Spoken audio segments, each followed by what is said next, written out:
Good afternoon, everybody, and you're very welcome to this workshop of the Met4Tech Centre, UKRI, Interdisciplinary Circular Economy Centre for Technology Metals this afternoon. We've got 2 hours as part of the week of launch events for the NICER programme. And we hope that you're going to enjoy with us learning something about the centre if you haven't come across the centre before, and actually joining with us this afternoon in a real workshop. And we want to look forward this afternoon and talk about visions for the technology metals circular economy. What is it that we're heading for? What should we be heading for?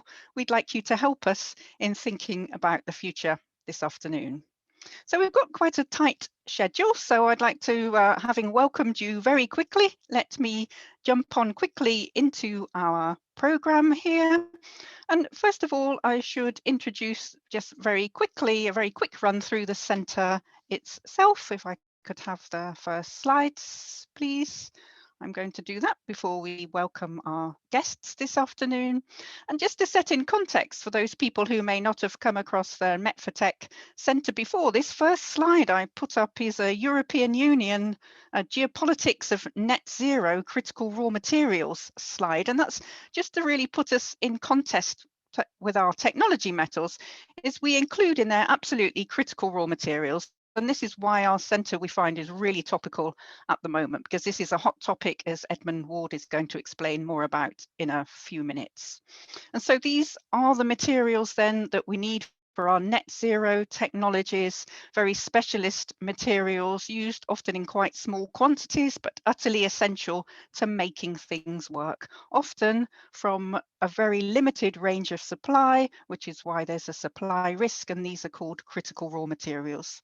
We said technology metals because our aim actually would be to stop these being critical and to be things that we can use and look after really well in the future. Next. So this is a circular economy centre. We're on the technology side of the Ellen MacArthur butterfly. With these specialist technology raw materials, the UK is pretty much 100% import reliant on them. We use them in all of our manufacturing, and we want to transform what is very much a linear economy with very low rates of reuse or recycling into a circular economy. And that's very much the same, of course, as our colleagues in the other centres are doing. But there's a rather different thing that we're going to discuss in our scenarios this afternoon. Is for most of the other flows, I think it's quite true to say that we're trying to be resource efficient and lower the carbon footprint of what we're using at the moment. Whereas we know for some technology metals like lithium or cobalt or rare earths, to reach our net zero goals, we're going to need to bring a lot more of those actually in to the UK economy in order to do that. So we have two things. One is, how do we secure supply and make a responsible supply for net zero? But how do we achieve a low carbon, circular and efficient materials economy? So this is what we're proposing to do in Met4Tech then. We have the universities of Birmingham, of Leicester, of Exeter, of Manchester and the British Geological Survey together. And we've divided the centre into 4 themes. We're looking at this list of technology metals on the slide. We can't do all of them, so we're going to start with the usual headlines of lithium, cobalt and rare earths. Let's first of all show you who we are. Here we are. You might look and see if there's anybody you recognise there. So we have the usual mixture of senior academics who are putting some of their time into the project, dedicated postdoctoral researchers and a team of PhD students as well. And if you want a drier version of that picture, you can see it on grants on the web. And here's the co-investigators. And on here, we've got about 40 project partners already, companies and organisations who will be helping us with the project, and altogether making about £1.6 million of in-kind support to our project. So thank you very much and welcome to the participation. So what are our 4 themes then? So thematic area 1 is led by Evie Petevrazzi and Marcus Ziels, who are here this afternoon.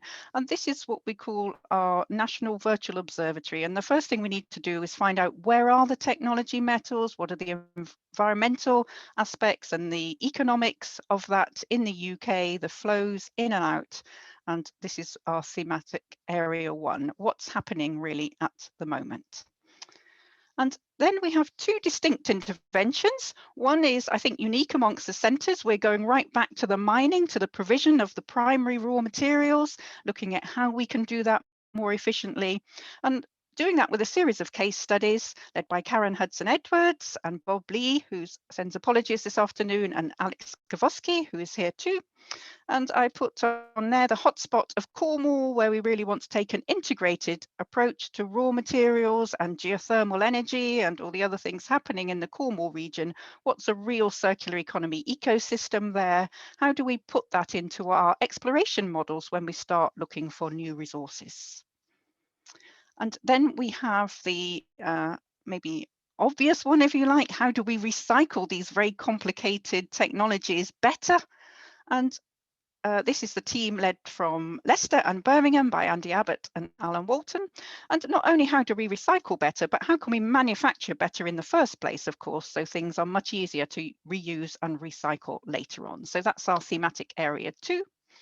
And then we aim to bring all of this together into thematic area 4, which, like all the other theme areas, they're all interdisciplinary, and we have on thematic area 4 Josh Ignatius, who's going to help us build an agent-based computer model for our technology metals circular economy roadmap. Josh sends apologies, he's on family leave at the moment. So we're not going to talk about complicated computer models this afternoon. We're going to talk with Frank Burns, who's our social science lead on this centre, and we're going to be thinking about scenarios. So how are we actually going to do this? The social science is very much embedded in all of our themes, and especially in this thematic area 4 and the roadmap. So that's what we're going to look at this afternoon.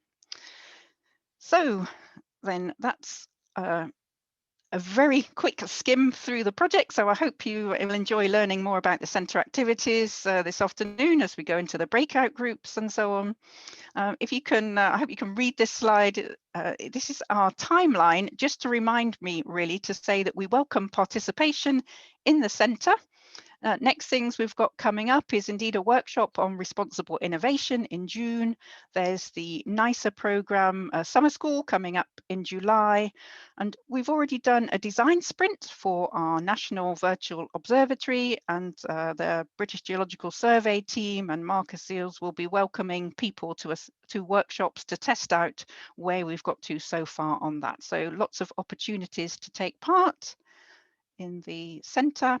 And these are just on this slide, some of the ways, just to say again, that we welcome collaboration. We're working together ourselves, of course, with our project partners and with wider international stakeholders. We're very keen to add more activities to the centre as we go along. So if I could have this one then. Right, okay, so quick spin through. Let me just take a pause at this moment and allow you to start reading this slide, because thank you very much for listening in this afternoon. There's no such thing as a free workshop, shall I say. We will be asking you to take part in some breakout groups in a little bit.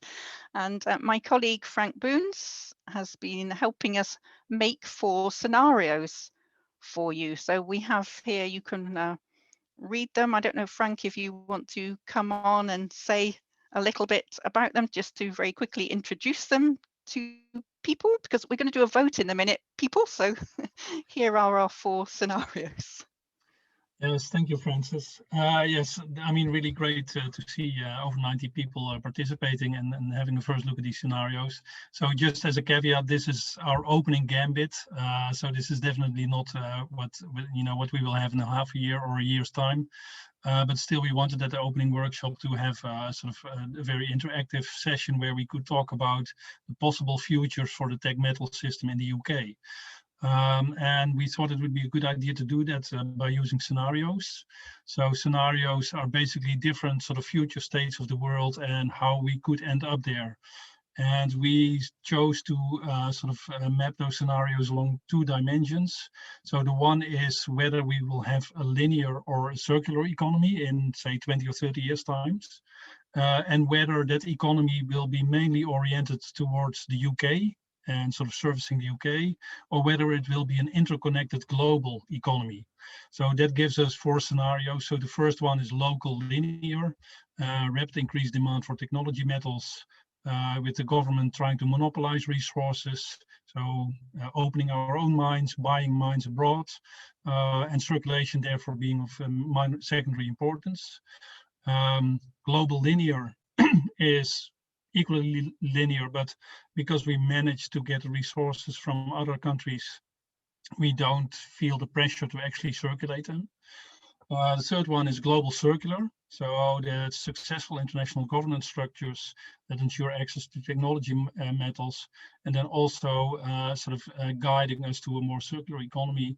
And the fourth one is basically the UK being circular within its own boundaries. So those are the 4 scenarios that we present to you, and I think that the vote basically is about, which one do you think is the most likely to happen in the next 20 years. Francis, over to you. So yes, I think on the next slide there's our questions. Right. And I think and here we go to the poll. So please do, there's no wrong answer to this, so please do just take a punt and pick on the one that seems to you.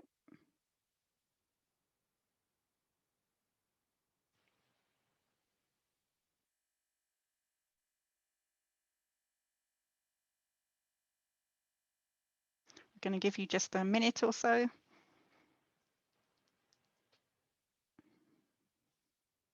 See if you're all optimists, pessimists, or nationalists, or whatever it is.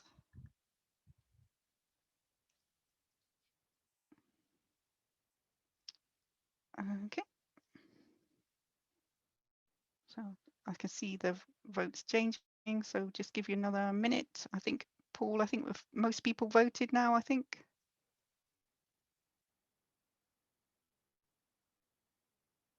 Okay. Just give it one more minute. Go on, press the button, everybody. Take a punt. You can't be wrong, as you say. We're going to, shall I give away? We're going to do this again at the end as well. So we'll see what happens when you've listened to all the wise words of our guests and talked in the breakout groups. I can see that most people have voted now. So shall we end the polling, please, Paul? And if you'd like to show us the results of the Met for Tech jury today. What have we come up with? And I think from what I can see on my screen, that the scenario people would like is the technology metals interconnected global circular one. And that got 3/4 of the votes.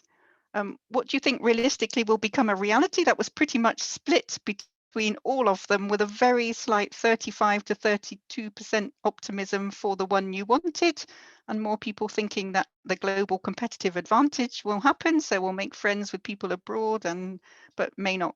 And so we might get supplies, but not necessarily very circular ones. And then who are we here today? That's an interesting one. So half of the people here are research and academia. And then we've got 1/4 from industry and business, and nearly 20% from government and policy, and then a small but very important group from the NGOs and civil society. So note to selves, must do better, people from NGOs and civil society, and try and make sure that we get more of you to our future events. So thank you very much for that, everybody. I think probably that's just put that window out. Okay.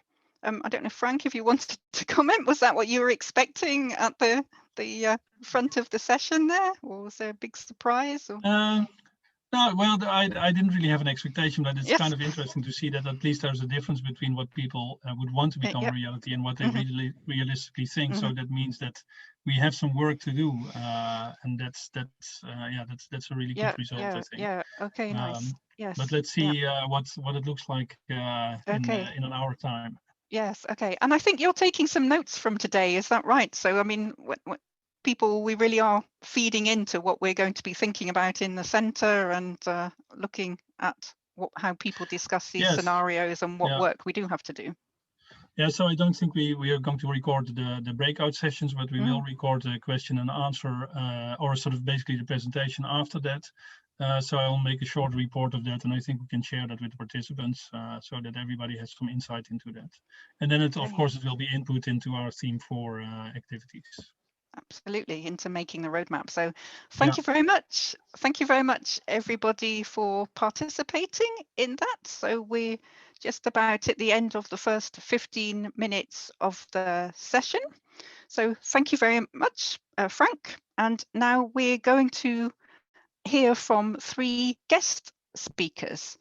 The first of whom, it's my great pleasure to introduce, to give us some background and on the importance of technology metals, is Edmund Ward, who's Head of Manufacturing and Resource Strategy at BEIS, which for anybody who doesn't know the UK jargon is Business, Energy and Industrial Strategy. I hope I've translated that right, Edmund. You're very welcome.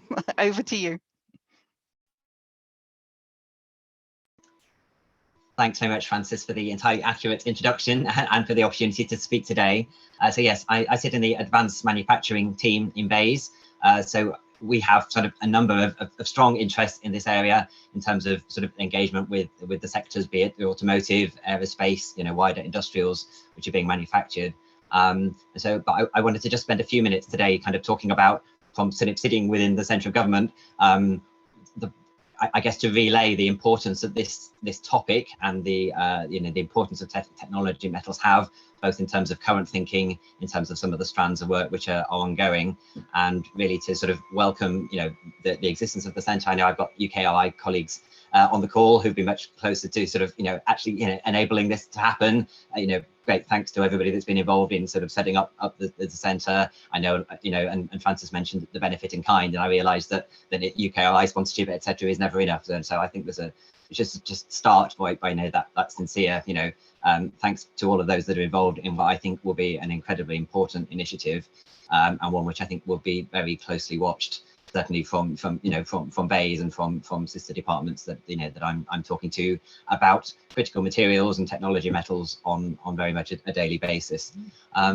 So I think in terms of what are the lenses through which government is looking at this, and I could put up lots of slides, and I'm not going to, but one of the key lenses that the government is looking at the importance of technology metals for is around net zero. How do we get there? And I don't need to sort of take you through CCC pathways and things like that. I mean, I'm talking to, I know, a very educated audience, but I think it's important to recognise that certainly from a government perspective, one of the key questions that I think government has been asking itself kind of implicitly and explicitly recently is to what do we need to get to meet our net zero pathways to get to 2050? What do we need to get to that? How do we need to do it? And a lot of these actions that need to be taken in combination with NGOs, civil society, the public and government involve critically the dependence on a lot of these materials, whether that's about reducing demand, whether it's improving resource efficiency, material efficiency, looking at some of the low carbon solutions, which some of whom are sort of are very close to it. My team's looking at the electrification of transport in terms of electric vehicles or fuel cells by 2030 for cars, but looking at energy infrastructure as well, carbon capture and storage. So there are a large number of areas, and I think it's clear to everybody on this call, I would have thought, that technology metals play a key part in that. And so I think I don't need to say go into depth, but that's just one of the lenses I think through which government is looking. And I don't have a slide on security of supply, but I think that's another very important sort of lens to which government is considering. Francis in the introduction kind of talked about the different roles in those scenarios we were just looking at. I mean, global circular, I think really interesting that that's coming out. Certainly a lot of the work that government is doing at the moment is working with partners, allies, looking at the wider attempt for the UK to play a kind of a coordinator, a convening role in the global supply chains here. We've got new global supply chains directorate in the IT that didn't exist a year ago, and a big focus of that has been on medical pathways. But if you look at our recent kind of statements, in the same breath has been mentioned, critical materials, raw materials, both building sort of indigenous supply and also developing partnerships. So I think there is a real strong kind of focus from a security of supply argument and angle as well. And circular economy, I guess, would be the key lens through which we see this. These initiatives are just one really real and important example of government's interest in the circular economy. I think that's something that is increasingly talked about at the highest levels, and government will continue to be. I think it feeds into so many of the other discussions that are going on as well. So those are kind of some of the lenses through which we look. I'll come back to what government is saying in a minute, but I just wanted to start by saying that I think government's also got quite a big reading list at the moment. And I've seen people on this call I know who were instrumental in the CREAM Commission in securing technology critical metals for Britain. I think worth saying that is definitely a document that's been well read and understood and being acted upon right now in terms of a lot of the discussions going on in Whitehall and broader. And I think really pleased to see that so a lot of the excellent sort of analysis and intelligence feeding into from that will feed into sort of forums such as this. So really pleased to see that sort of continuing to live a life and to deliver through this as well as other fora. The one in the middle, I think everyone's probably sort of familiar with the IEA's recent sort of role of critical minerals and clean energy transitions report. I think again really some really clear messages there, and I will just briefly kind of flash up a couple of the slides from that I think sort of focus the minds for today's discussion. On the right is the foresight study that the European Commission did. Again, probably not news to a lot of you, but again something that has that's really kind of motivating governments thinking around. I think we recognise some of the challenges associated with technology metals. I think there's a lot of building the evidence base. Do we understand all of the challenges, and do we understand some of the trade-offs? And I think that's where the focus for policymakers over the next few years, for which the Tech for Met work can really feed into, will be really important in terms of what's the evidence base for some of these alternatives. What are some of the trade-offs in terms of designing in early and looking at resource efficiency or effectiveness, and how do you make some of those trade-offs and transitions? I think what are the routes for substitution? What are the routes for some of these other opportunities? So I think really keen that we have a chance to hear from the assembled expertise on that. I think that's just a sort of a blown up version of that report from the EC. Again, sort of seeing on the left the range of materials ranked in terms of criticality, in terms of supply risk. In the middle, all of the different technologies that are sort of key to so much of what government is doing and wanting to sort of support the economy to deliver over the next 10 years in terms of our sort of fast actions to 2030 and then beyond to 2050. And then on the right hand side, that the fact that touching on renewables, e-mobility, defence and space, those are all sort of key interests for government, for my department, in terms of the funding that we're also sort of supporting alongside these centres in terms of the work of the Faraday Institute, the Driving the Electric Revolution, the Advanced Propulsion Centre, Automated Transformation Fund. So there are a load of those kind of initiatives which I think belie our interest in some of these sectors. I just wanted to kind of touch on a couple of those again, and the next couple of slides just from the IEA, just to give kind of reminders, I guess.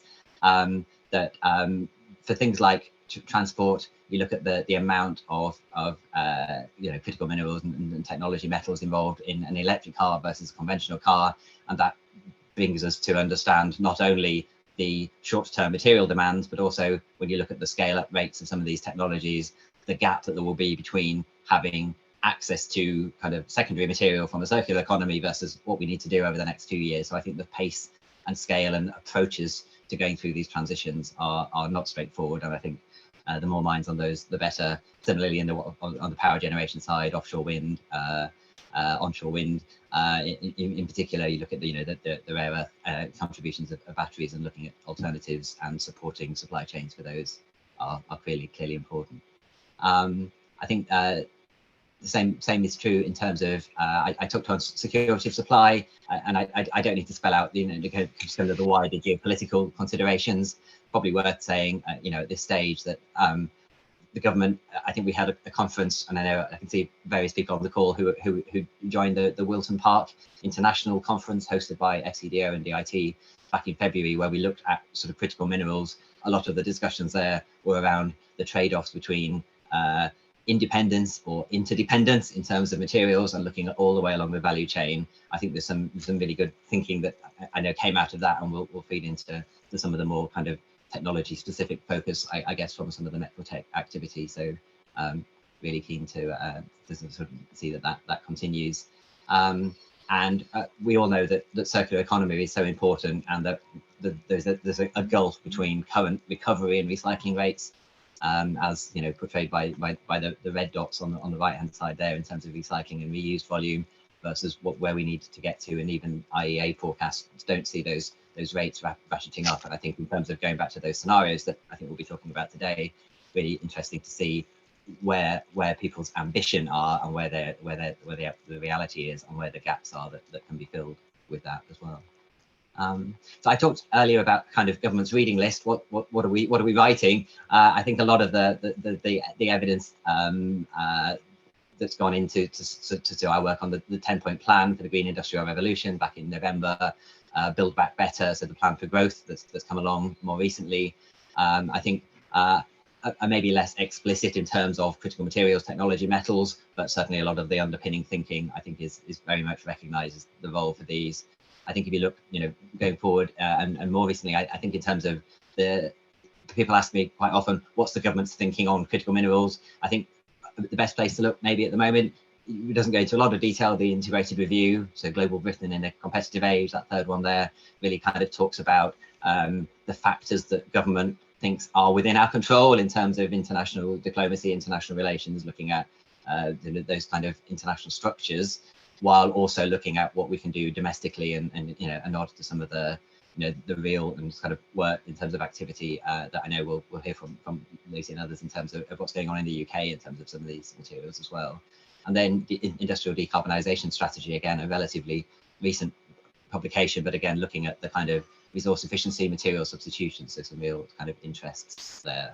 And there will be more to come, and I think we've got a busy year ahead of us. We've got a busy few weeks ahead of us in terms of G7, and I think you can expect further kind of updates from government and the international community as we go through the next few weeks. So I won't prejudge any discussions and any announcements there, but I think definitely worth keeping an eye on this. And I think it just kind of reinforces the point that this is particularly active and live discussion in government. We're really keen to sort of see the outcomes of any sort of evidence and options and thinking that can help with those decisions.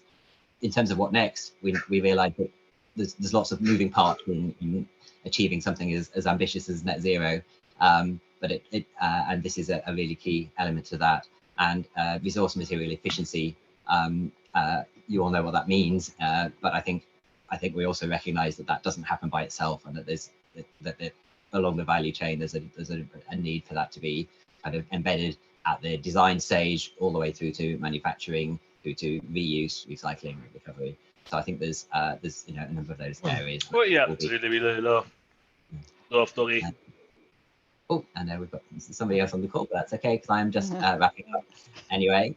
So I will leave it there. Really looking forward to the discussion today. I said I'd only talk for 5 minutes, Francis, and I think I slightly went into that, but thank you, and look forward to talking to you all a bit later on.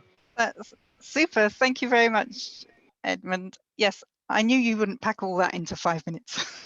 That's a really great start. Thank you very much for showing the government work and the point of view there. So what we're going to do then, we're not going to stop and have questions for Edmund now, but we will have a few minutes for a Q&A. So if you have a question, pop it in the chat, and I'll apologise in advance we won't get to everybody's questions, but we'll try and pick one or two out of there today. So let's move on then to our next item, which is some scene setting then for these scenarios. And we've got two guests here to take 10 minutes each to talk about their visions from their point of view, their their organization's point of view, perhaps, for a technology metals roadmap. And first of all, I'd like to welcome Lucy Crane, who's Senior Geologist working on business development at Cornish Lithium. So over to you, Lucy, please. Thank you very much, Francis. And thanks everybody for asking me to be involved today. It's absolutely fascinating. And I think it's just brilliant that the Technology Metals Circular Economy Centre is kicking off now, Met4Tech, as it's called. So I've been asked to speak for 10 minutes on what is my vision for technology metals supply and circulation in the future, which is quite a broad topic, to be honest, and I've decided to go down the bold move of not actually using slides. So hopefully can keep your attention. But as we've just had the scene set so well for us, the UK is currently pretty much 100% reliant on importing technology metals. And actually, with the energy transition that we need to meet our net zero carbon aims, this is going to be hugely mineral intensive, as well as the traditional materials that we need, such as tin and copper, to facilitate this. We also need minerals such as lithium, we need rare earth elements, we need things such as tungsten and cobalt. And this is because we need to build high-tech, low-carbon technologies which are going to allow us and facilitate our move away from fossil fuels. We need wind turbines, we need solar panels, we need batteries to store all of this energy as well. In parallel, outside of the UK, there's actually a rapidly growing population all around the world, and there's this growing middle class of people who are aspiring to have more things such as laptops, perhaps ultimately electric vehicles. So it's not just the fact that we've got new technologies which are requiring a whole suite of metals that, you know, previously 50 years ago we didn't really need that many of if we were extracting them at all, but we've also got growing populations and growing demand for these metals. To put into context quite how mineral intensive this energy transition is going to be, there's a fantastic statistic from the World Bank, and they estimate that in the past 5,000 years, humanity has produced about 550 million tons of copper. And the World Bank estimate that we need to mine this same amount of copper in the next 25 years, purely for use in low carbon technologies, which is pretty mind-boggling. And it kind of, to me at least, really sets the scene that although recycling is so important, and it's going to have to become really important to make use of all of these resources so we can be as efficient as possible. However, recycling what is currently in circulation simply isn't going to meet demand, and it's not going to enable us to do this energy transition and meet our net zero ambitions. An onshore wind plant, for example, requires 9 times more mineral resources than a gas-fired power plant. Electric vehicles require 6 times the mineral input of a conventional car, and those are both statistics from the IEA report that we were just shown. And you know, at the moment, the UK is currently totally reliant on importing all these raw materials, including lithium and tin, which are going to play such a critical role in enabling this energy transition. So this means that we need to find new deposits of all of these materials, but we also need to be embracing new technologies to ensure that we're exploring for them and extracting them in the most environmentally responsible manner possible. But this isn't just new primary deposits that we need to explore and embrace, but we actually need to make the most of the metals that are already in circulation. So if we can produce the raw materials that, or some of the raw materials that are needed for these low carbon technologies domestically, then that also gives us the opportunity to build vertically integrated supply chains for things such as lithium-ion batteries and electric vehicles within the UK. And this is going to be increasingly important in light of things such as the Brexit rules of origin and their potential impact on, you know, the UK automotive industry as we transition to producing electric vehicles instead of traditional cars. And actually, as the unit production costs come down, the relative price of raw materials in your electric vehicle battery, for example, increases. So that's another driver for us being as resource efficient as we possibly can be. You know, we've got the potential in the UK for actually producing some of these technology metals domestically from primary sources. And the last metal mine, well, the last tin mine in Cornwall closed in 1998, South Crofty.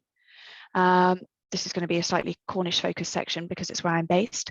But, you know, when the tin and copper have been mined in Cornwall for over 4,000 years, yet the last tin mine closed back in 1998. And the tin price at that point was about $3,000 a ton. whereas today it's about $35,000 a tonne. Mining didn't stop down here because we ran out of ore, but it became cheaper to produce these materials in other parts of the world. Whereas actually there's an increasing argument now for a kind of security supply perspective, resource efficiency perspective, to explore what we actually have domestically, whether that is tin resources, whether that's the lithium potential that's also in Cornwall, or other parts of the UK and Scotland and Wales and Northern Ireland. There's still potential for producing other metals too. So if we can produce these raw materials from primary sources, that's fantastic. But actually, we need to build circular supply chains too, to ensure that we can improve and assure the supply of these raw materials. So what is my vision for this? I'm thinking about this over the last few days. And I think that for me, a key aspect is that these future technology metals, the supply and circulation of them, we need to ensure that it's responsible. We need to ensure that it's environmentally responsible, and we need to ensure that it's socially responsible. So we need to think about how the circular economy can better enable this responsible sourcing. And this is going to require things such as transparent supply chains, from primary sourcing through to second life applications and ultimate recycling. You know, the beauty of metals is that in theory, they are infinitely recyclable. But at the moment, so much is being lost because we're not tracing our supply chains. Our supply chains aren't transparent. This value chain and the life cycle of these metals, we just don't know what's happening to them. So we need to have traceable, transparent supply chains that allow us to have oversight of the environmental and social impacts of products. Maybe one way to do this is through using life cycle assessments to help us evaluate what is the most responsible way to actually produce these products. But before we can do that, we need to actually understand, you know, what the current supply chains of these technology metals actually are. How do they flow through the economy? And it's great that this is going to be a really key part of the Met for Tech project. However, it's not just enough to track what these current flows of materials are, but we need to understand what other potential resources that are out there, both primary and secondary, that we can build into our future flows of these materials. What will this future circular economy look like? So, so we need to have the input of primary production of some critical raw materials from UK sources, such as lithium in Cornwall, but we also need to think about how do we vertically integrate this supply chain in the country. So we need to map out what resources the UK actually has domestically. So I mentioned already, you know, we've got the potential for things such as lithium and tin down here in Cornwall, but actually it's not just the primary mineral potential that's still in the ground in places such as Cornwall. There are also potential resources contained within legacy mineral waste dumps or in current waste streams from recycling. So we need to map these out too, characterize them, and then understand how we can reuse them, how we can build in that circular economy thinking. And new technology and innovation is going to be absolutely vital to enable us to do this efficiently. If we're thinking from a mineral mapping perspective, you know, embracing new technologies such as remote sensing and using satellite imagery to help you vector in on potential primary resources, that technology can equally be applied to mapping all of the legacy waste deposits from the historic mining industry down here in Cornwall too.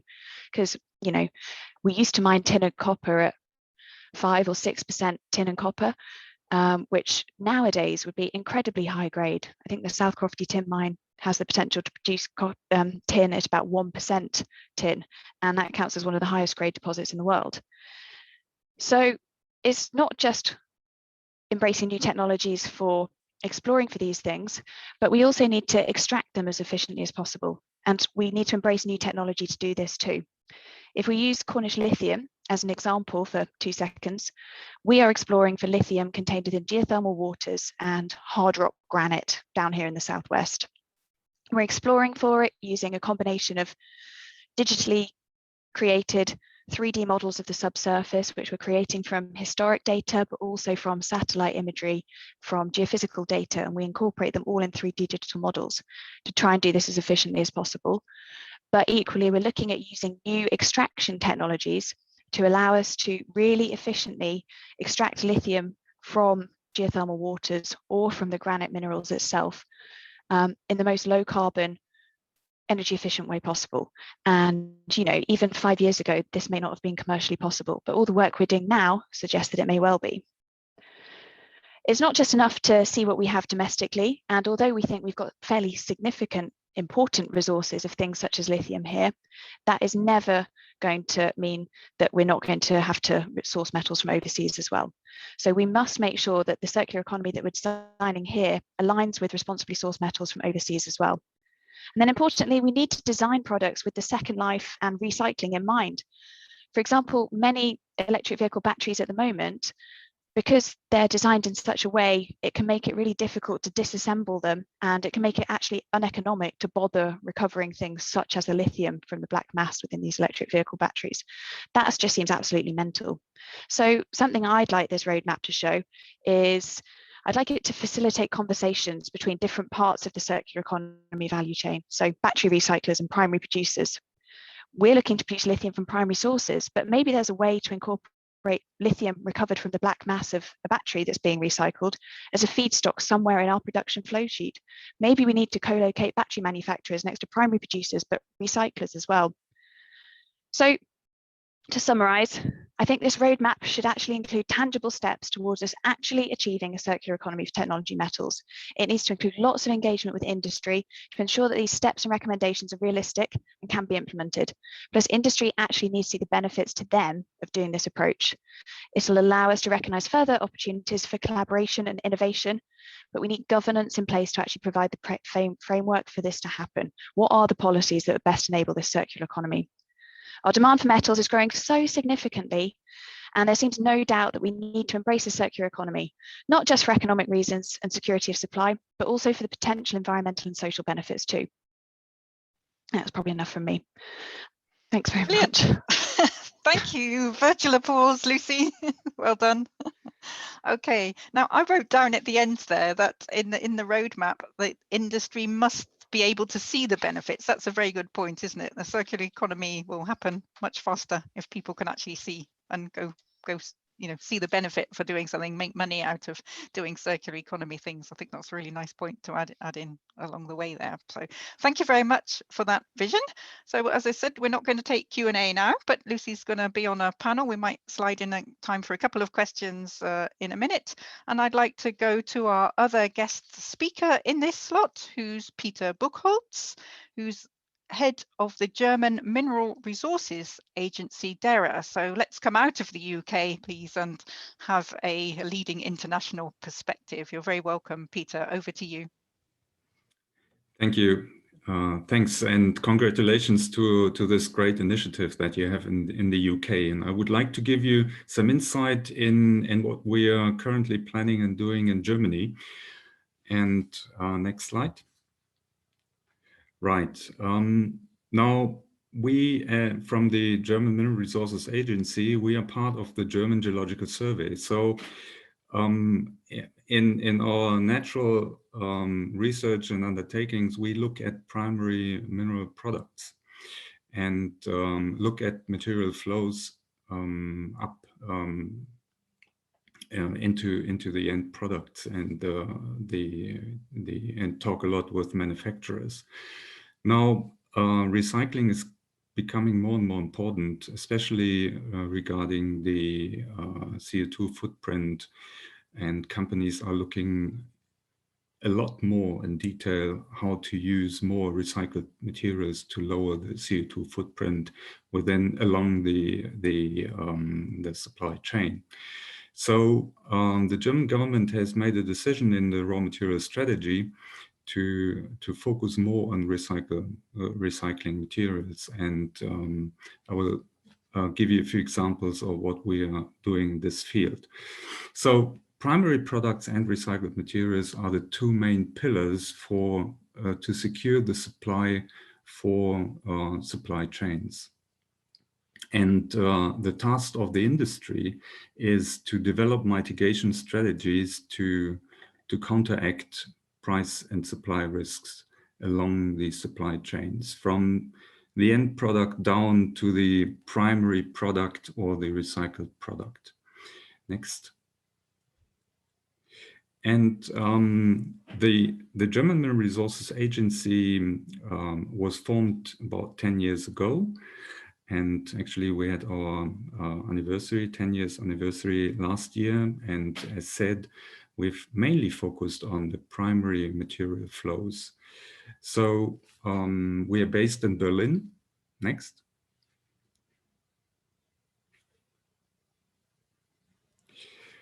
And we follow mainly two targets. One is to improve the market transparency. We advise companies about price and supply risks. And the other target is to support measures taken by the German government. There are a couple of government programs and measures by companies. And we provide services such as materials information and analysis, and we contribute to sustainable and secure raw materials supply. How do we do this?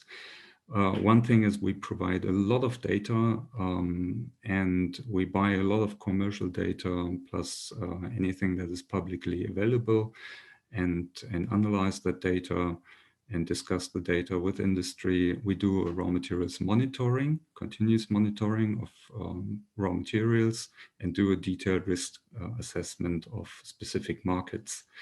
And then the second thing is that we actually evaluate mineral resources, primary mineral resources, for better diversification of supply.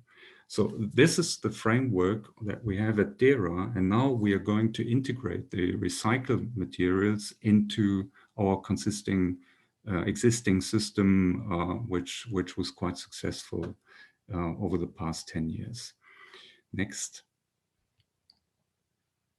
Right, just to focus a bit on our raw materials monitoring, because the recycling materials will be also monitored a lot more detailed than we've done that before.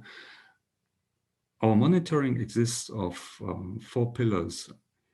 We monitor the demand, the supply, the price developments, and we do detailed risk analysis for such commodities which do have a high supply and price risk. So anyway, the markets are driven by the demand. That's a classical rule.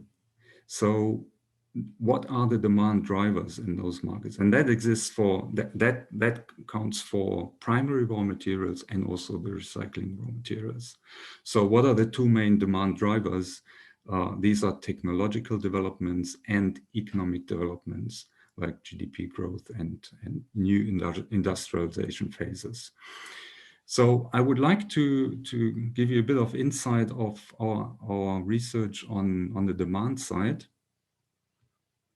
Just to look at all those technologies, all these new technologies, they do need a whole, basically all elements of the periodic system. And just to give a few examples, we talk about e-mobility. We've heard about that and the commodities that are related to that. Just to browse through a couple of pictures, we look at renewable energy transition with the new power grid. Then digitalization is on the forefront with a range of fancy commodities, but also the classical commodities like copper, and for the whole power infrastructure, we need steel and aluminium. Next. And associated with digitalization are smart cities, certainly. Next. Industry 4.0. And just imagine if we all use these virtual reality goggles, maybe not only in industry, but also at home, that also needs to be recycled at some stage. Next. Well, we have possibly the next generation of autonomous vehicles with a lot of minor metals included in the digitalization here. And then we are talking about lightweight construction with some great developments like aluminium scandium alloys developed by Boeing. They might be becoming more popular in the aerospace business. Next. And then if we look into the very future, could be the next generation of quantum computers, and they use some graphene, copper as well, but also palladium. Next.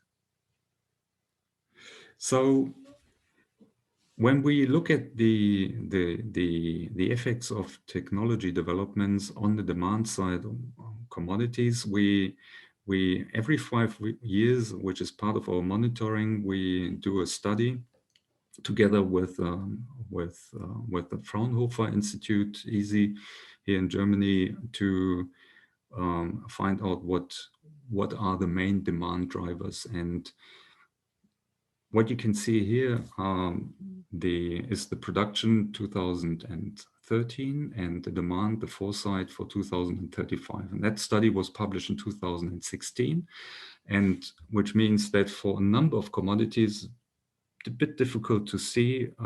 For lithium down to cobalt, we have a demand factor, an increase of more than basically 100% of the current production of 2013.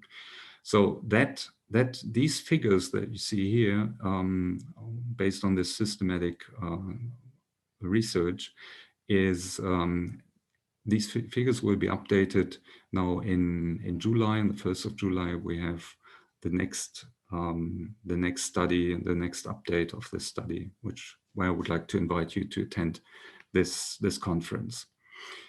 Okay, next, please.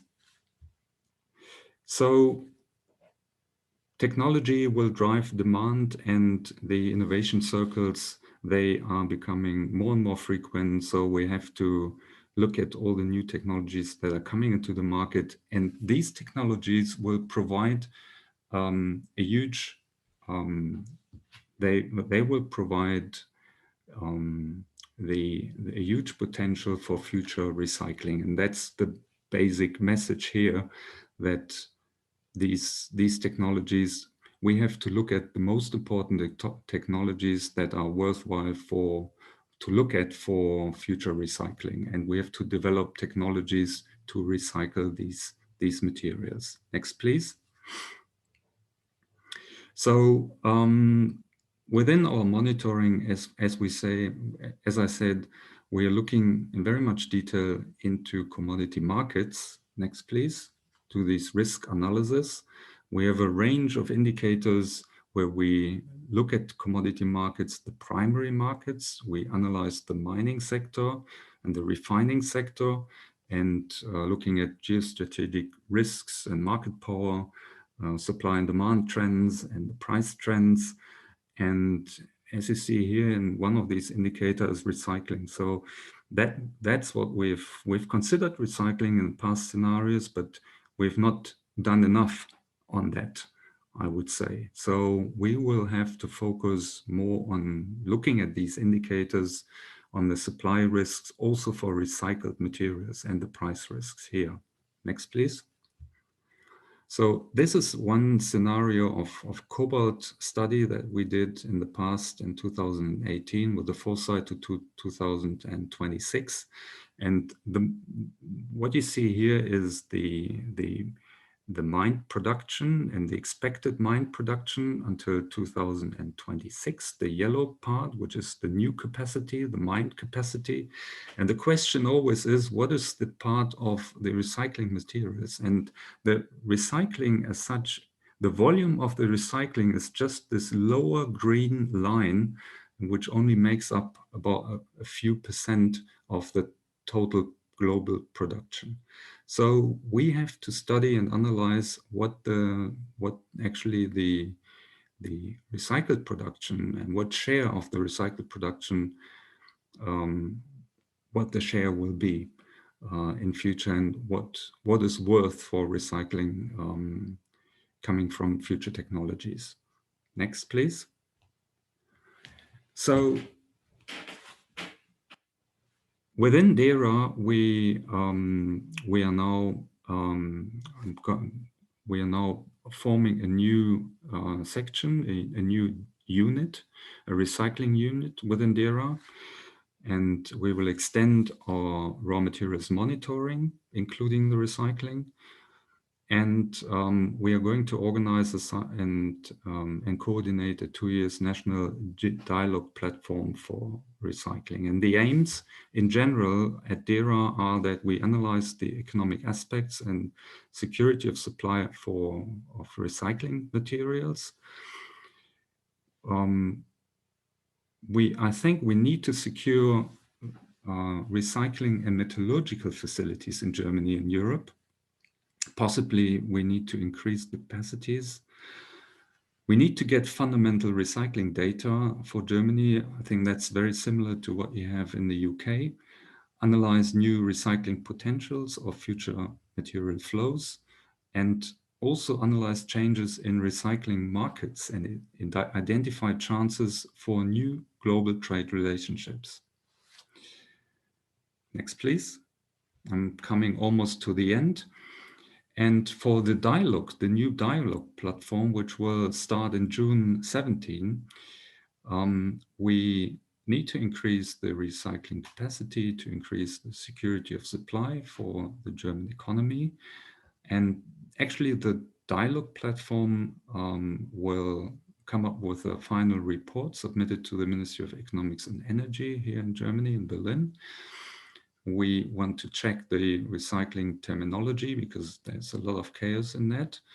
Identify weaknesses of basic data about recycling in Germany. Show obstacles and weak points of the supply of recycling materials.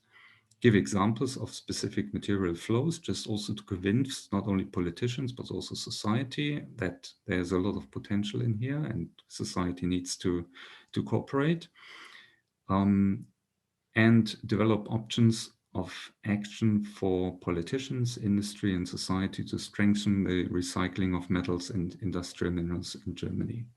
The whole platform will operate for 2 years initially, and we will focus on metals and industrial minerals. Next and last. Yeah, so on June 17, we will start our office and the scientific lead together with an external partner. We will have 2 working groups, one for metals, one for industrial minerals, with sub-working groups to discuss what are the weaknesses in the recycling sector. And we will have roundtables once a year, plus an advisory process to help us whether the options of actions are all well outlined. Okay, thanks a lot. That's our perspective from Germany and DERA. Thank you very much, Peter. That's a real super run through of the German actions, and I think they do chime very well with what we're thinking about here in the UK. So we very much welcome continued dialogue and collaboration with you in this process. So thank you very much. Now I'm watching the clock a little bit and watching all the lively questions in the chat, and there's no way we can get through all those questions. Lots of fun things about what are technology metals and so on going on there. Well done, Dan Smith, and can see Anne in the chat, and lots of Paul Rankin made some points and things. So do keep going with that if you like. What I would like to do is, instead of calling all our speakers back, could I ask Evie Petevratzi and Marcus Ziels, who are our thematic area 1 leaders. Is Marcus on there somewhere? And so I've been watching all the questions, and we had some that we lined up originally, didn't we? And I'm not going to ask you any of those, okay? So no pressure. The things that I'd like just to try you with, I can see all this chatter. I don't know if you were watching it, Evie, first of all, in the chat about, you know, what are technology metals, is the frame of criticality the right one, and all of this kind of thing. And I wonder if you could just practically, you know, from the pragmatic and practical point of view, as we're starting up this centre, what have we chosen as our priority metals and why, in just, you know, just a sentence or so, just for people who are interested? Yeah, I mean, I think there's a lot of sense to what we've seen in the chat. You know, actually the term is very vague. What is a technology metal? There are so many different technologies, and they can be used in a variety of different products. I mean, in our case, we are focusing very much to applications and products that we see huge demand, especially linking to our decarbonization agenda. So we're looking at the lithium-ion batteries as a signature application, with lithium and cobalt being some of the materials that we'll be focusing on initially, and also obviously the traction motors, again very much related to EVs, but also from renewable energy, and the focus material there will be rare earths, I suppose. But that's the initial one. At the moment, obviously, we undergo quite a lot of analysis of the UK economy to identify where exactly this technology metals sit and what are going to be like the next lot of elements that we'll consider in our application. With that, also the next lot of signature applications. Thank you very much. And Marcus, right, you're one to put you on the spot. We've heard already about primary raw materials, and even from the UK, from Cornwall. We've talked a lot about recycling. There's a lot about recovery and not letting things go to waste and catching them at the end. But one thing I really like about having business specialists like you is, what about all the middle? What about all the things you can do before you have to take the whole lot apart? And I wonder if you can just say something. Is there anything that in the 5 months of Met4Tech so far that you've seen that's really excited you about potential opportunities for doing much better in that middle ground, in keeping things in use or reusing things? I wonder if you just have a sentence or so to say about that. Yeah, thank you, Francis. I think it's a very important question. I think I have to echo a lot of the discussion that we already heard today, that we are very insight rich in terms of understanding what we could do at each of the steps. I think we are very coordination poor in putting people to talk to each other. And I think that has been a fascinating journey for the first 5 months, to really understand that we open out very open doors and people are very happy to exchange. And I think sort of closing the loop from recycling to primary, we discussed quite a bit, and there's some ample opportunity also in the UK, given sort of the capabilities and capacity that's already installed. But we also understood very well that the use phase is actually the one where material productivity matters the most. We heard about demand that is very much driving up the resource needs. I think that we have opportunities to improve productivity of the existing assets, future assets, and therefore sort of mitigating some of the demand pressure. So in our modeling also in the data observatory that we're trying to do is looking at all of the levers together. And we actually believe that achieving efficiency and effectiveness along the value chain actually could lead to non-linear decoupling effects. And I think that's the big hope, that sort of the depth and the breadth of the center will actually provide some insights on how to harvest this combined insights that we already possess right now. Okay, thank you. So lots of opportunity there for us to, to challenge for Met4Tech to find these. Right, lovely. Thank you very much. Well, I'm going to, I know that was a very quick Q&A, but I want to move on to the breakout group so that we can give everybody a go for some Q&A and some discussion together. So what you will find, people, now is you will miraculously, when Paul presses the button for us, turn up in one of probably 6 breakout groups with one of our co-investigators on Met4Tech and a rapporteur, probably one of our early career researchers. And while you're just looking at the reminder of the scenarios there, I just have an announcement from the NICER hub, from Emily there, who says that they're doing a survey, a questionnaire during this week to help them understand the challenges of the circular economy, and I think it's going to be put in the chat so that you can do that. You don't have to do it now. I think you'll probably get an email with a reminder too, so just if you could do that during the week. Right, so now then you're going to disappear off into these breakout groups to discuss the scenarios and the questions around them. And I'm just looking at the clock. When should we meet back again? What if we do 25 past to close the breakout groups in 25 minutes from now? And then we've got plenty of time to discuss what you've discussed. Okay, if you could do the magic then, Paul, please, and send people off into the groups.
Hey, Becky. Hey, Is everyone all set? I've just been talking to Francis and Frank, Ah, so I'm going to go and do a round of the rooms now and check, but we don't need to sure. record them, so it will Okay. just literally just be to see they're okay. Could someone put me back in room 2? Sorry, my internet messed up and I've Yeah, lost the no meeting. problem at all, Eva. I'll send you there now. Sorry. No I'm problem. on my phone and on my computer because it completely whacked me out. Good luck. Okay, and Neil and Phil, I can see that you guys have joined this main room. Were you in a room that I can move you to? Neil, you're unmuted, I'm afraid. Shouldn't be. Can you not hear me? Ah, I can hear you now. Excellent. Okay. Yeah, sorry, it dropped me out when I turned my camera on for some reason. So if you could pop me back where I was meant to be, that would be great. Yeah, no problem at all. I'll send you off Thank you. now. Yeah. And then Phil, I've got you as well. Would you like to be popped back in any particular room? I wasn't in a room. It crashed just before you did the room. So maybe stick me in. I don't know. What's the one that They're looks all like the it's going to cause the same. most problem? Yeah. Right. So stick me in whichever one's got the least people in it. Then. Will do. Thank you, Phil.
Hi there, Patrice. Thank you for joining.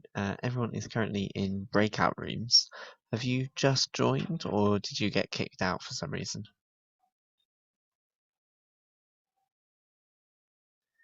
I don't know if you can hear us, but you are currently muted at the moment.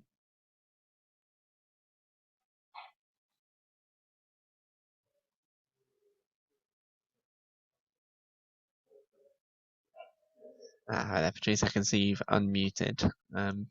Were you in a breakout room or have you just joined?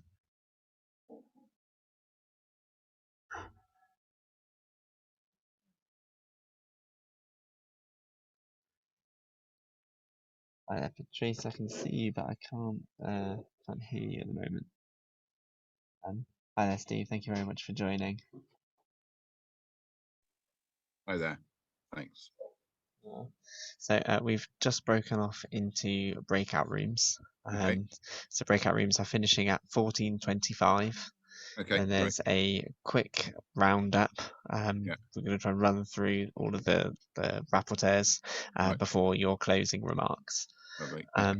Would you like to join a breakout room to join the discussion, or are you happy just hanging here until Okay, if as it's well? okay with you, I'll just hang here. I've got a couple of things I can just catch up with because I've literally just got into the office, so that's very helpful actually. All right, thank you. Cool. Right, thank you. See you soon. Bye.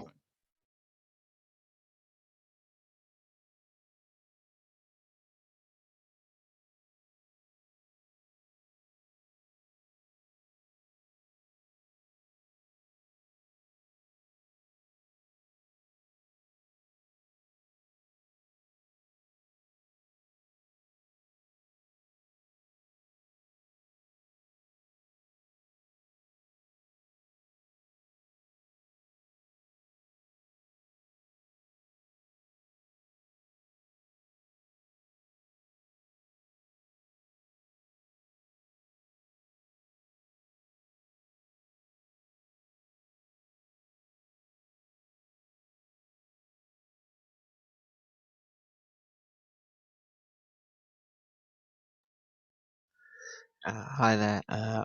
Okay, Chukwu Okori. Apologies if I mispronounced your name. I can see fine. you've joined the main Yes. session.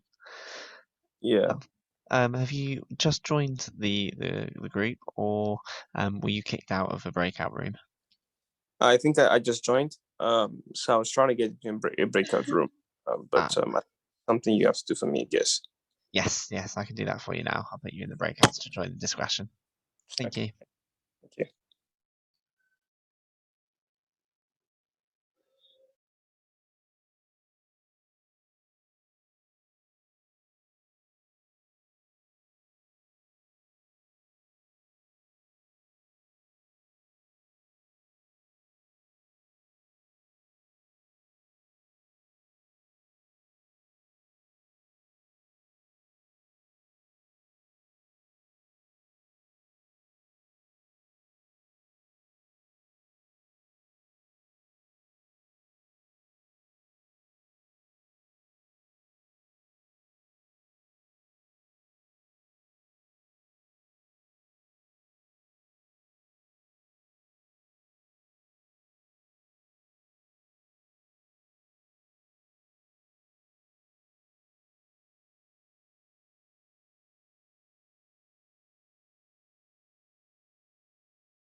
Okay, hi there, Patrice and Ning Zhang. Thank you very much for joining the central session.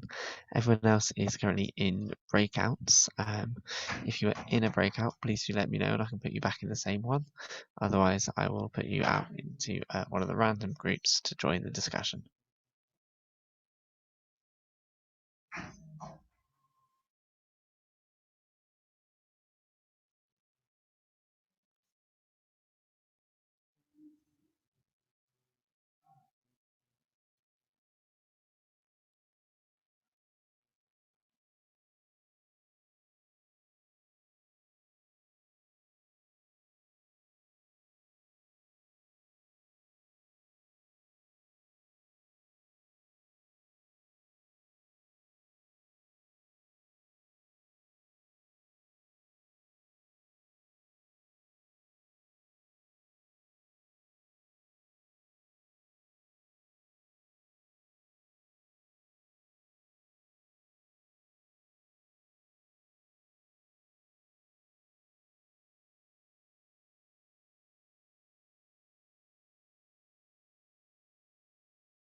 Hi there, Fiona. I can see you've come back into the main room.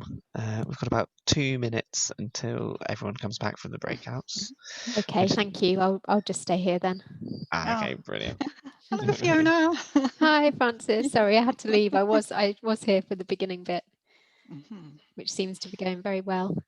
Yeah, I've just been creeping around the breakout rooms, listening to what's going on. So now I've come back just to collect my thoughts. Let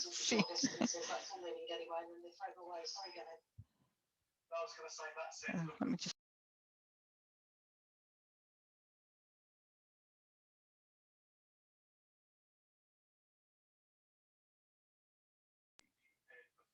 Oh, I just switched my microphone on because do I see that we've got Steve Doubles been able to come into the room now and join us?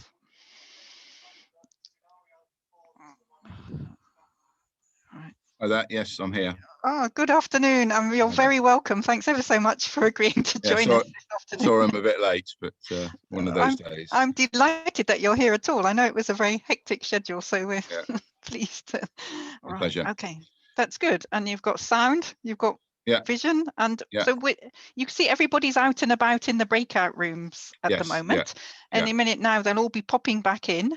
We'll hear what they've got to say, do a poll, and then hopefully, not too far behind time, we'll introduce you for your closing remarks, which you can temper depending on whether you hear any wise words at all during the feedback.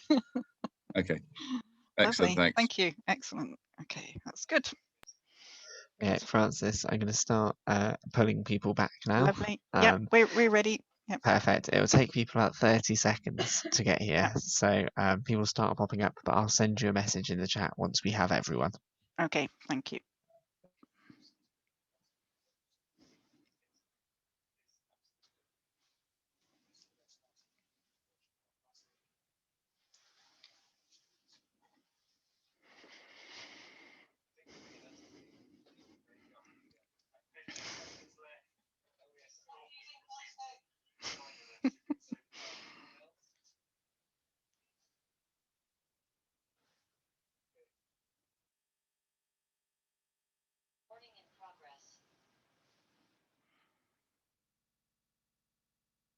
Just put it down just.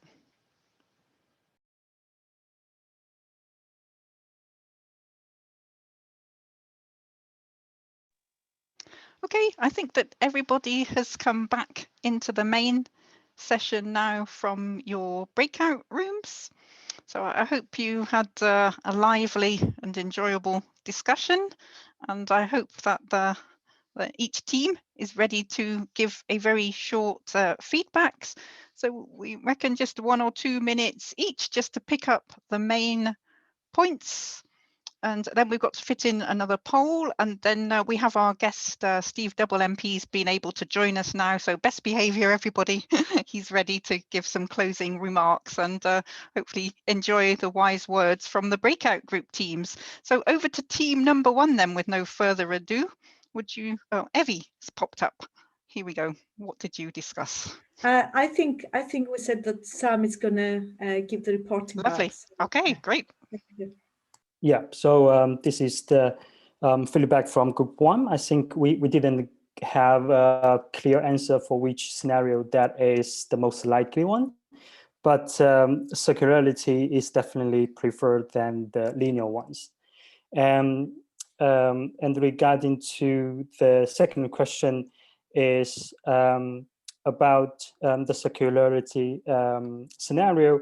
What we think the condition should be, for example, the availability and the transparency of information for the products, such as how the products are designed to last longer and how they are recycled, and what is the impact of their carbon emissions, and also geopolitical aspects, for instance. Other policies that we have discussed is, for example, preventing the waste in the first place, rather than thinking about how to recycle or reuse them when they have become the wastes. And so that is a more proactive approach. And the other factor that we have thought about is to focus on the bigger picture. So I think that is where our group is clinging to the global scenario, because we are thinking about the whole picture of about recycling these metals. Okay. Thanks. Right. Okay. Thank you very much. That's great. Group number 2 then. Who was breakout group 2? So I was the chair, and Eva was going to be our rapporteur. Eva Marquez, if she's there. Yes, I am. Sorry, just struggling to get my mouse across the screen at that point. Yes, so we had a really interesting discussion in group 2 around those scenarios. Again, we didn't really pick on a single scenario. What really came out of that initial discussion was that it's probably going to be the case that different metals will follow different routes. So depending on which metal you're looking at, the type of scenario that it might end up in will be vastly different, just because they're different metals, they're from different places, they have different supply chains. Something else that came out is that it's going to be hard to track these metals, and one of the key things for research to look at is potentially around the legislation and the fact that although these things are being tracked at the moment and are very challenging to track, historically other metals that have been hard to track are now able to be tracked simply due to changes in legislation and changes in attitudes of the major players. So there is kind of that shift in opinion across kind of from industry, which is then allowing us to do better and see more and have that transparency. The final third point that really came up was that there is a temporal or dynamic aspect to this. It's the fact that we have different metals, they're used in different applications, and there are kind of short-term shifts in how trendy or how desirable certain metals are, and there are kind of long-range scenarios as well. So we're working in quite a dynamic environment, so there's going to have to be some thought around there of looking at these scenarios not on kind of short-term, long-term basis. It's going to be a bit of a mixed bag. Okay, right, thank you very much. That's great. Some really important points there, and especially about the different scenarios for different metals. And now let's come on to 3 then, and I see that Phil's popped up. And Andy for group 3, over to you. I think we ignored the initial question, but I think Phil's going to give some notes on what we thought were challenges. Excellent. Yeah, hi everyone. So Andy opens the discussion up to the wider topics we've been talking about this morning. And the key sort of discussion points were initially that resource efficiency and material and resource stewardship are clearly going to be an important thing. And is there going to be a transition away from a consumer ownership model to a more low impact, low consumption resource stewardship model in the future? We then moved on to how the UK is seen as a desirable place to work due to its high level of expertise and robust legal frameworks, but that companies experience practical challenges at a local level, and that a more dynamic local level legislative process is needed in order to help businesses and ideas develop. And then finally, we discussed the recycling of technologies, in particular how you see the deconstruction of goods in the same mindset as the construction, and a greater emphasis on design and production in a responsible way that incorporates future recycling pathways and reuse. And then finally, Andy briefly touched on how the massive adoption of green technology is going to require a step change in recycling infrastructure in the future when the wind turbines and similar actually need to be replaced themselves. And it could potentially be a massive challenge for the second part of the green economy. Thank you very much. I think there's really good points there and some different ones too. So thank you very much, Phil. Shall we move on to group 4 then? Who was our group 4? I did sneak into these breakout groups while they were going. Here's Carol. Hello. I think like the other groups, we had quite an active debate. We didn't identify a specific scenario, but what we looked at was a combination, something that would promote local manufacturing and growth. So that's the local circular, but also combine that with international trade and cooperation for global supply chains. We debated the question about what is the position on criticality, what is the UK's position on criticality, and it was suggested to not just focus on criticality, but to also look at it the other way around and say, what has the most potential to be recovered and become circular in the UK? So it's an opportunity. We also talked about the advantage of the carbon footprint as well, and looking at demands for secondary materials and scrap in the same way that we look at primary materials as well, that there will be high demands, and therefore this will be an international trade situation. We have several discussions regarding challenges that we face getting designers of circular economy products and applications together with the companies who are the industrial manufacturers, but also producers of raw materials and recycling companies, and getting them to engage, which is seen as an opportunity for the project. So these technical discussions on design and processes. Looking at policy terms in terms of linear versus circular as well, ways to build circular economy understanding, and that as we move towards more circular, we might consider the steps before. So looking at how we can change the views from what is the current practice, say some views in terms of environmental impacts,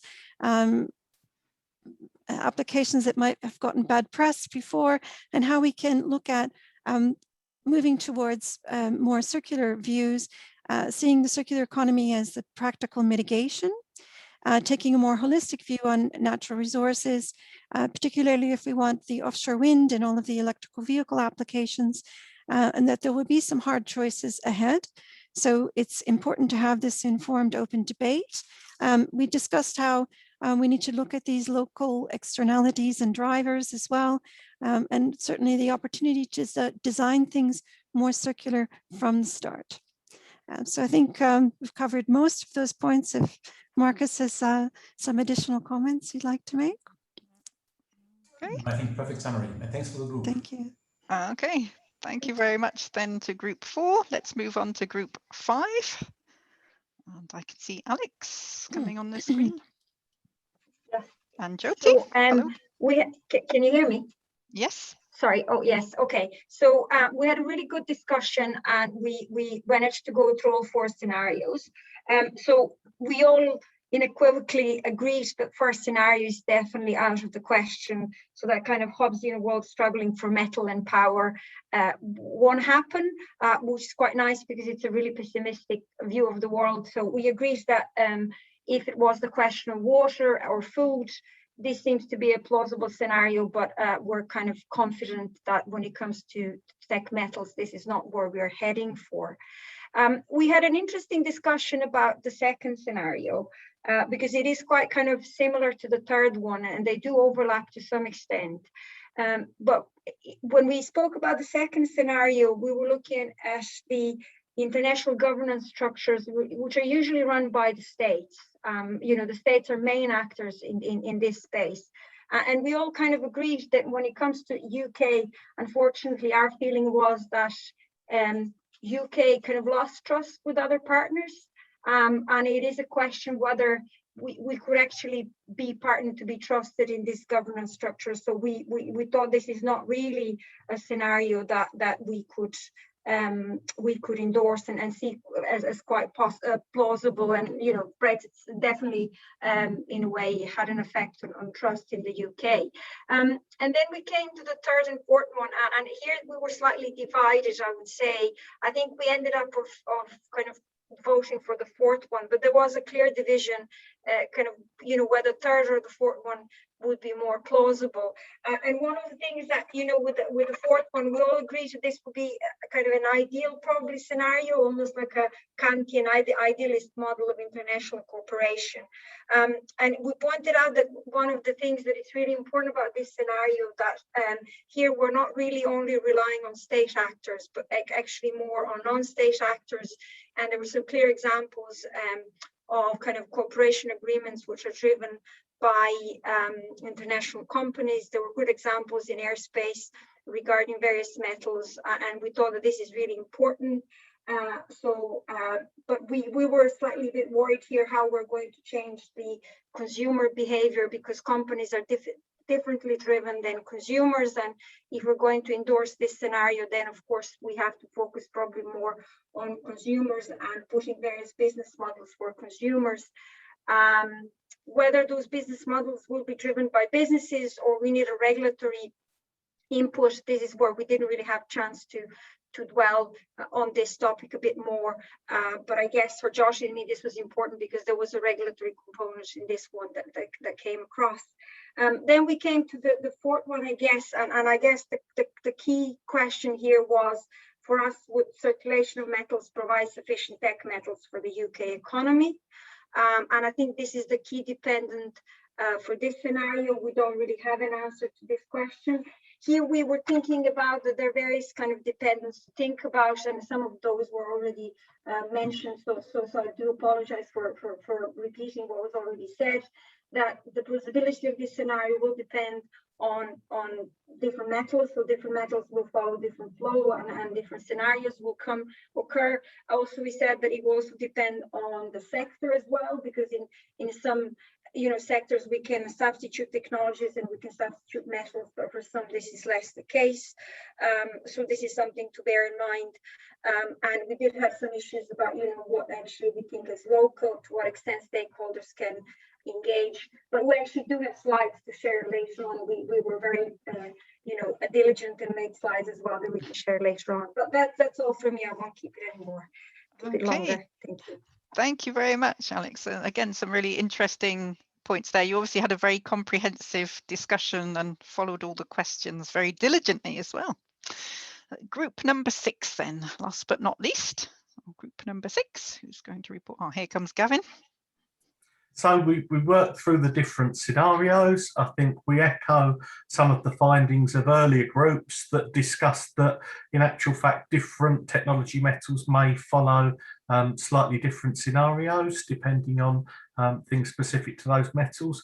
We were talking about the example of Johnson Matthey and Platinum Group metals and the way in which they've already got a very well established global circular economy of Platinum Group metals, and that as a template of best practice and an example where the UK is doing well. I think when we sort of had a vote towards the end, everyone was leaning towards both of the circular economy scenarios. Our thinking was that industry would probably definitely prefer the third scenario with a global circular economy of technology metals. I think we were a little less clear around the sort of preference of government, bearing in mind all the sort of various things that are going on around trade deals, whether there was perhaps a desire for more of a model 4 with more sort of local control to provide sort of security and assurance over technology metal flows. But the thought was on the whole that scenario 3 was the most likely. I think some of the factors that could encourage us towards scenario 3 is investment in sort of UK supply chains capability, processing capacity to enable the UK to participate in those supply chains. Okay, thank you very much, Gavin. That processing came up from the presentation from Peter from Germany as well earlier on today, didn't it? Okay, so now we've heard the feedback from the groups. I think it's time, Paul, could we bring up the poll, please? And we're going to do the same poll that we did at the beginning. So you've done this once, off you go. Which scenario do you think would you like? Which do you think most realistically might happen? And then just tell us again where you're from, which sector, so we can see who's voting. And we'll just leave that up there for a few minutes while Paul watches how many of us have taken the plunge and voted. And I wonder whether we've all decided to stay with the same one. I think we could hear scenario, well, better not say until you finish voting. Just keep quiet. Yeah, some really interesting points though coming up, that difference between different technology metals and what might happen. Some like well, lithium, I guess, that we've hear a lot about at the moment, that we might even produce in the UK, and some that are bound always to be coming from abroad. But what happens to them after that? Do we then keep them in the UK? Or I think a lot of people like that international idea of keeping the links. But then I could hear people talking themselves towards local industry, backwards and forwards in the local industry ecosystem in the middle of the circular economy to keep things going. And I can see that 3/4 have now voted. So maybe we should end polling there, Paul, please. And let's have a look at the results. Okay, so yeah, so 80% really liked. So global circular, you've all gone for number one. For what you think is likely to happen. Oh, sorry, what you would like to happen. Let's get this right. What you would actually like to happen. So a circular economy. Everybody wants a circular economy and they think the global one. What do you think might be a reality? And then we're split now between the competitive advantage. So we're both favorite ones are in that global scenario. So we think it's likely to be either the competitive advantage one where we can get the metals, but we forget about the fact that we really need a circular economy for all the good reasons we discussed already. And that's split about 38% to 40% who think we will actually get to the desired outcome of global circular. And again, the majority of people are in research and academia with the industry policy, government, and just a few NGO people there. Right, okay, I think just watching the clock then, that probably brings us to the end of that session. We're watching questions and things in the chat, and if there are things that we think we should follow up afterwards, then we'll do that. So thank you very much to everybody for participating in those discussions. Frank, I hope that there's something useful there for you to write up in the notes of the session. And I think for all of us, it's been really useful in distilling out some of the main points that we'll be working on through the course of the Met for Tech Centre. I'm just wondering if, Frank, if you want to come on and say anything at this stage, or if you're happy. Was that what you were expecting? Well, I think that, so I mean, there were sort of less people voting. So I think with, if you would do some kind of analysis on it, then I think that the poll before and after is roughly the same. Yep. So I don't see a big change. So I like I said, I didn't expect anything specific. I think what this shows is that what we did, what we facilitated was actually everybody being able to express sort of how they currently think about it. And it will be interesting to look at this in maybe half a year or a year's time and sort of see how it evolves from there. But I mean, definitely, there's a lot of interesting comments that were made in the breakout groups. So we will definitely pick up on those also in writing a short report of the workshop. Okay, that's lovely. Yes, I really enjoyed. I was sneaking into your breakout groups, and I could hear the discussion around the local circular economy. Scenario 4 is what people wanted at that stage of reuse, if you like. But then people thought for these specialist metals, I think when you're winning them in the very first place or in recycling right back to raw materials, they expected that would probably need to be an international scenario. So I think we could see that coming out of the discussions, even though you couldn't quite vote on that one. It's a more complicated, multi-tiered, faceted scenario. But I wrote down some really, I think, useful pointers. So thanks very much, everybody. Thank you very much, Frank, for helping us put those together and running that session. And I think that brings us now onto the final part of the afternoon. It's my very great pleasure to welcome Steve Double, MP for St Austell and Newquay and chair of the All-Party Parliamentary Group on Critical Minerals, to give us some closing remarks for this afternoon. Steve, you're very welcome. Thank you for making the time to be with us today. Over to you. Thank you very much, Francis, and it's a pleasure to be with you this afternoon. I'm sorry I couldn't join you a bit earlier. I was actually travelling up from Cornwall to Westminster today, so I've only arrived a few minutes ago, but caught the feedback from those breakout sessions, and certainly a lot of interesting comments there. I will admit that to start with that I'm no expert in this field at all. I got involved in the All-Party Parliamentary Group for Critical Minerals primarily because of a local constituency interest, which I gather you've heard a bit about, with the potential of lithium extraction happening, and started to to really try to understand more about this field altogether, and then somehow ended up being asked to chair the all-party parliamentary group. But it's been an incredible sort of time of discovery and learning for me just over the last 2-3 years or so, just learning more and more about this whole field and just how crucial it is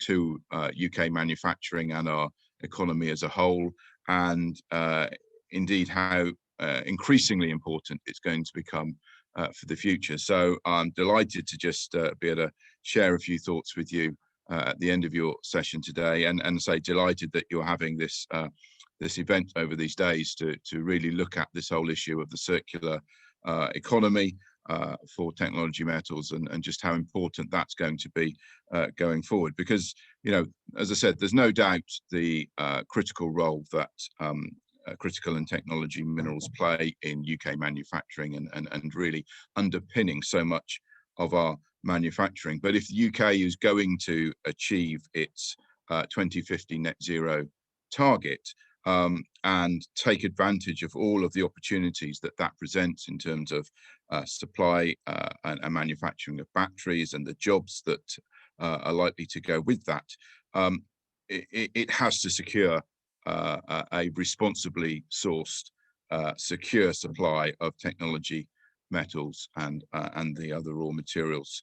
And although, you know, we understand that the actual value and volume of technology metals in manufacturing may not be very high in itself, it actually enables the much higher value parts to take place, and without them we will not be able to take advantage of that. So technology metals are clearly today's key enablers, and in fact probably more importantly will be tomorrow's key enablers for much of the UK manufacturing, and absolutely what's going to become an increasingly important part of our economy. Lithium, cobalt and rare earths are in the headlines at the moment, and with lithium production, for example, forecast by the World Bank to need to increase supply by some 500% by 2050 to meet the demand. Many others, such as the platinum groups, tin and tungsten, also have indisputable roles. They are often at risk of supply chain disruption.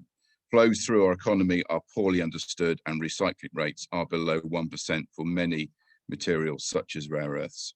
There is much to do, and it is good to know that Met4Tech is tackling some of these problems. There are already examples of, as we heard from some of the feedback from the breakout sessions, of good practice, such as the recycling of platinum group metals used in catalysts. But it is vital to garner the leading UK research expert in this area. We have a full systems and interdisciplinary approach to critical minerals in order to explore and evaluate all the possible solutions to producing a secure and responsible supply. Met4Tech, with its team of the universities of Exeter, Birmingham, Leicester, Manchester, and the British Geological Survey, is ideally placed to do this. Met4Tech is the first opportunity for such a diverse group of geologists, chemists, material scientists, engineers, social scientists, business specialists, and lawyers to come together to solve the puzzle of what a circular economy for technology metals in the UK should look like.